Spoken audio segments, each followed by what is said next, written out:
Assalamualaikum ayah bunda, semoga sehat selalu. Setelah diturunkan dari mobil, Ferin hanya bisa pasrah dan menangis saja. Dia juga tidak tahu ada di mana sekarang. Ferin memegang uang pemberian dari Adi tadi. Dia juga menarik koper besar miliknya. Apa yang harus aku lakukan? Semua orang menganggapku wanita murahan yang tidak ada harga dirinya. Apa yang salah dengan diriku? Para pria itu yang tergoda olehku. Tapi kenapa mereka seakan-akan menyalahkanku dalam hal ini? Ucap Ferin sambil menangis. Dia sudah kehilangan segalanya sekarang. Apalagi tidak ada pria yang mau menikahinya. Mereka hanya menganggap jika Ferin hanya pemuas nafsu saja. Di saat dia sedang berjalan menelusuri jalan raya, tiba-tiba saja Ferin kejutkan dengan suara wanita yang berteriak memanggil namanya. Saat dia menoleh ke belakang, Ferin melihat itu adalah temannya yang bernama Rizka. Tentu saja Ferin sangat senang. Akhirnya dia bertemu dengan orang yang akan membantunya. Rizka memberhentikan laju kendaraannya dan menyuruh Ferin untuk masuk ke dalam mobilnya. "Ayo cepat," ajak Rizka. Tanpa menunggu lama, Ferin langsung masuk ke dalam mobil milik temannya itu.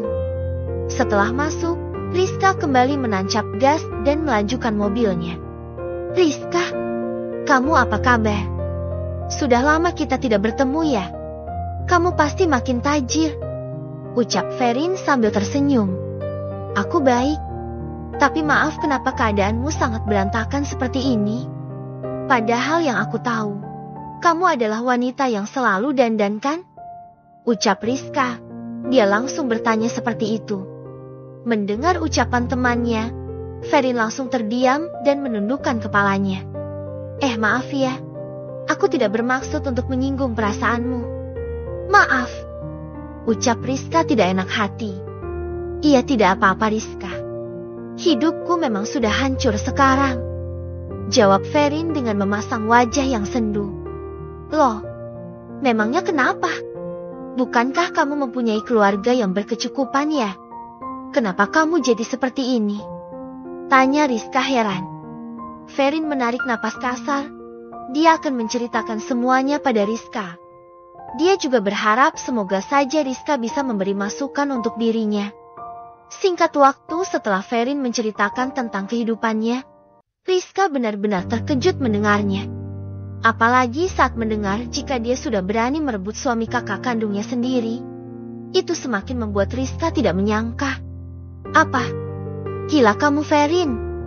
Kakak iparmu diembat juga?" tanya Rizka. Ferin hanya mengangguk sebagai tanda mengiyakan. Rizka menggelengkan kepalanya. Dia syok karena ternyata Ferin lebih gila darinya. "Mending kamu ikut kerja sama aku." "Gimana?" tanya Rizka sambil tersenyum. Mendengar ucapannya, Ferin langsung menoleh ke arah temannya. "Emangnya kamu kerja apa?" tanya Ferin. "Nanti juga kamu tahu sendiri. Tadi ada pelanggan yang nunggu di kosan. Kamu layani dia ya. Lumayan kan uangnya buat beli makan," ucap Rizka sambil tersenyum licik. Sontak saja Ferin terkejut bukan main. Dia sudah yakin jika pekerjaan Rizka bukan pekerjaan yang baik-baik. "Apa maksudmu? Jadi selama ini kamu bekerja melayani para pria hidung belang?" tanya Ferin. "Sika, sudahlah Ferin, kamu jangan munafik. Kamu juga sama rendahnya denganku. Kamu sudah merebut suami kakak kandungmu sendiri kan? Daripada membuang-buang waktu, lebih baik kamu bekerja dan dibayarkan?" tanya Rizka sambil tertawa pelan. Tentu saja Ferin menolak. Dia langsung berteriak meminta tolong dan berusaha untuk keluar dari dalam mobil milik Rizka. "Dasar bodoh! Siapa yang akan mendengar teriakanmu? So suci kamu Ferin," ucap Rizka. Saat Ferin sedang histeris, Rizka langsung mengambil benda tumpu yang dia letakkan di jol belakang. Tanpa basa-basi dia langsung menghantamkan benda itu ke kepala Ferin, sampai dia tidak sadarkan diri. Wanita murahan berlaga wanita baik-baik. Memang gila si Ferin ini. Lumayan kan? Aku bisa menjual dia pada si tua bangka itu. Apalagi pria tua itu sudah berjanji akan membayar mahal jika ada wanita muda yang bertubuh semok dan berbuah dada besar. Dan tepat sekali, Verinlah wanita yang cocok untuknya, ucap Rizka. Dia tertawa dengan kencang. Lalu dia menoleh ke arah Verin yang masih tidak sadarkan diri. Rizka tidak sabar untuk segera sampai di kosan, karena pastinya ada pria yang sudah menunggunya di sana. Di tempat lain, Anya sedang berbincang dengan Raka di kursi yang ada di teras luar rumahnya. Raka membawakan makanan dari yang manis sampai yang pedas. Dia sengaja datang dan membawakan makanan untuk Anya, agar Anya tidak bersedih karena masalah yang sedang menimpanya. Terima kasih Mas Raka. Kenapa kamu repot-repot membawa makanan yang banyak seperti ini? Ucap Anya. Anya, aku sengaja membawakan makanan ini agar kamu tidak berlarut dalam kesedihan. Aku harap kamu bisa melupakan masalah yang sedang menimpamu. Raka bicara sambil tersenyum. Mendengar ucapannya, Anya langsung tertawa pelan. Mas, aku sudah melupakan masalahnya. Untuk apa aku memikirkan pria itu? Tidak penting, ucap Anya dengan tegas. Entah kenapa hati Raka langsung berdebar saat mendengar ucapan Anya. Karena memang dari dulu dia sangat menyukai temannya itu. Apa benar kamu sudah melupakan Zaki? Tanya Raka penasaran. Iyalah Mas. Aku sudah muak padanya. Mulai saat ini, aku akan melupakan dia. Aku juga ingin bahagia Mas, jawab Anya. Raka semakin senang mendengarnya. Dia berharap semoga saja Anya benar-benar melupakan Zaki dan mau menerima cintanya. Dia berencana ingin melamar Anya. Tapi nanti jika Anya dan Zaki sudah resmi bercerai, maka dia akan langsung mengutarakan isi hatinya. Oh iya Mas, apa kamu belum kepikiran untuk menikah? Secara kamu sudah menjadi seorang pengusaha muda yang tampan dan sukses kan? Tanya Anya sambil menggoda Raka. Belum Anya. Aku masih menunggu wanita itu, karena sekarang dia baru proses bercerai dengan suaminya. Jawab Raka sambil menatap wajah Anya dengan penuh arti. Anya mengernyitkan dahi. Dia merasa ada yang janggal dengan ucapan Raka tadi. Maksudnya, kamu akan menikahi seorang janda Mas? Atau memang kamu berselingkuh dengan wanita itu, sehingga dia dan suaminya akan bercerai? Tanya Anya. Raka menghela napas panjang. Sebenarnya dia masih malu dan belum siap untuk mengutarakan isi hatinya pada Anya. Tapi karena dia sangat berharap pada wanita itu, maka sekarang Raka akan mencoba bicara padanya tentang perasaannya yang sebenarnya. Anya, ada hal penting yang ingin aku bicarakan padamu, ucap Raka pelan. Silahkan bicara saja, ucap Anya. Dengan senang hati dia akan mendengarkan ucapan Raka. Anya, sebenarnya aku. Belum sempat Raka melanjutkan ucapannya, tiba-tiba saja mereka dikejutkan dengan kedatangan Zaki. Pak Raka, ternyata Anda ada di sini, tanya Zaki sambil membungkukkan badannya. Raka hanya tersenyum dan mengangguk ke arah Zaki. Terlihat Anya langsung memasang wajah yang ketus. Dia tidak suka karena Zaki berani datang lagi ke rumahnya. Anya, aku mau mengajakmu berkunjung ke rumahku. Kak Nia sedang sakit, ucap Zaki. Tiba-tiba saja dia langsung bicara seperti itu. Anya dan Raka saling pandang. Mereka benar-benar tidak mengerti dengan jalan pikir Zaki. Namun Raka akan terlihat biasa saja. Dia akan pura-pura tidak tahu permasalahan yang sedang menimpa mereka berdua. Apa? Kamu mengajakku berkunjung ke rumahmu? Jikapun Kak Nia sedang sakit, aku akan pergi sendiri ke sana. Untuk apa aku pergi bersamamu?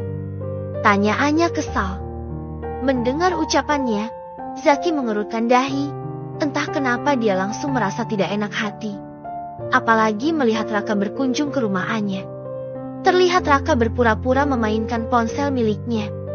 Padahal dia menguping perbincangan mereka berdua. Pak Raka, bisa tinggalkan kamu berdua, ucap Zaki. Sontak saja hal itu membuat Anya terkejut. Dia geram dengan sikap Zaki yang seperti itu. Oh baiklah, ucap Raka. Saat dia hendak beranjak dari kursi, Anya langsung menahan tangannya agar dia tidak pergi. "Jangan Mas, kamu di sini saja," ucap Anya. Zaki mengepalkan tangannya. Dia langsung menduga mungkin saja Anya dan Raka memang mempunyai hubungan yang spesial. "Mau apa, bicara apa kamu? Kenapa kamu menyuruh Mas Raka untuk pergi?" tanya Anya dengan memasang wajah yang ketus. Zaki tidak menjawab. Dia hanya terdiam dan menundukkan kepalanya. Ada rasa sesak di dalam dadanya. Ada rasa cemburu yang timbul begitu saja. Raka melihat ke arah Anya. Namun Anya memberi kode pada pria itu agar dia tetap berdiam diri di sana dan jangan kemana-mana. "Kamu masih istriku, Anya. Aku berhak bicara apapun padamu. Dan sekarang di hadapanku, kamu malah memegang tangan pria lain." Zaki bicara dengan memasang wajah yang sendu. "Apa kamu bilang? Masih istrimu? Siapa bilang? Kita sudah bercerai. Dasar tidak waras," ucap Anya menegaskan. Raka berusaha menenangkan Anya. Namun sepertinya Anya benar-benar sudah habis kesabarannya. "Ayo ikut aku," ucap Zaki. Dia menarik tangan Anya dengan kasar. Karena takut sesuatu yang buruk terjadi pada Anya, Raka langsung melepaskan tangan Zaki dari tangan wanita berparas cantik itu. "Jangan kasar sama wanita," ucap Raka dengan nada kesal. Anya langsung berlindung di belakang tubuh Raka. Dia yakin pasti pria itu akan melindunginya. "Maaf Pak Raka, ini urusan rumah tanggaku. Kamu jangan ikut campur," ucap Zaki dengan raut wajah yang marah. Raka tersenyum ketus dan mendekat ke arah Zaki. "Mulai saat ini, kamu dipecat Zaki," ucap Raka dengan tegas. Sontak saja hal itu membuat Zaki terkejut. Dia tidak terima dengan keputusan Raka. "Tidak, memangnya apa salahku? Kenapa Pak Raka malah memecatku begitu saja? Seharusnya aku yang marah padamu, karena kamu sudah berani mendekati istriku." Zaki bicara dengan nada tinggi. Sebenarnya Zaki masih syok karena melihat Raka dan Anya sangat akrab. Tapi demi mempertahankan rumah tangganya, dia akan melawan sekalipun Raka adalah bosnya. Dia tidak rela jika Anya jatuh ke pelukan Raka. "Cukup. Kenapa kamu masih belum mengerti juga, Zaki? Kita sudah bercerai. Jangan paksa aku. Pergi kamu dari rumahku," ucap Anya dengan penuh amarah. Bukannya mendengar ucapannya, Zaki malah kembali mendekati Anya dan hendak menarik tangannya. Namun lagi dan lagi Raka melindungi Anya. Dia tidak akan membiarkan Zaki membawa Anya begitu saja. "Jangan paksa dia, Zaki. Apa kamu tidak mendengar ucapannya tadi?" ucap Raka. Dia berusaha untuk tenang. "Kamu mau memecatku? Silahkan, aku tidak peduli. Tapi ingat satu hal, jangan pernah ikut campur ke dalam urusan rumah tanggaku. Apalagi sampai berani mendekati Anya. Ingat itu," ucap Zaki mewanti-wanti. Anya yang muak. Dia mendekat ke arah Zaki dan menatap tajam ke arahnya. "Mas Raka adalah calon suamiku. Jangan berani-beraninya kamu bicara seperti itu. Seharusnya kamu yang malu. Kita sudah selesai," ucap Anya dengan tegas. Mendengar ucapannya, Zaki langsung terdiam mematung. Dia tidak percaya dengan apa yang dia dengar dari mulut Anya, yang mengatakan jika Raka adalah calon suaminya. Raka juga sama terkejutnya. Dia langsung tersenyum sumringah. Dia juga berharap, semoga saja Anya benar-benar menerima cintanya. "Tidak, Anya. Aku tidak akan pernah merelakanmu berhubungan dengan pria manapun. Kamu adalah milikku. Ingat itu," ucap Zaki. Dia tidak terima. Anya menarik tangan Raka dan hendak membawanya masuk ke dalam rumah. Tanpa diduga, Zaki langsung memukul Raka secara brutal. Anya langsung berteriak dengan kencang dan meminta tolong. Raka yang sudah habis kesabarannya, dia melawan Zaki dan membalas pukulannya. "Bek, bek." Dengan penuh amarah Raka terus memukul Zaki. Pria tidak waras sepertimu memang harus diberi pelajaran, ucap Raka dengan nada kesal. Satu sisi Anya puas, karena Raka mau memberi pelajaran pada Zaki. Tapi satu sisi dia tidak mau mengundang para tetangga dan malah salah paham nantinya. Mas sudah, ucap Anya. Dia menarik tubuh Raka. Terlihat Zaki terkapar di lantai dengan keadaan babak belur. Tidak berselang lama, terlihat ada beberapa orang yang datang ke halaman rumah Anya. Mereka terkejut karena mendengar suara keributan dari arah rumah Anya. Ada apa, Mbak? Kenapa dengan Mas Zaki?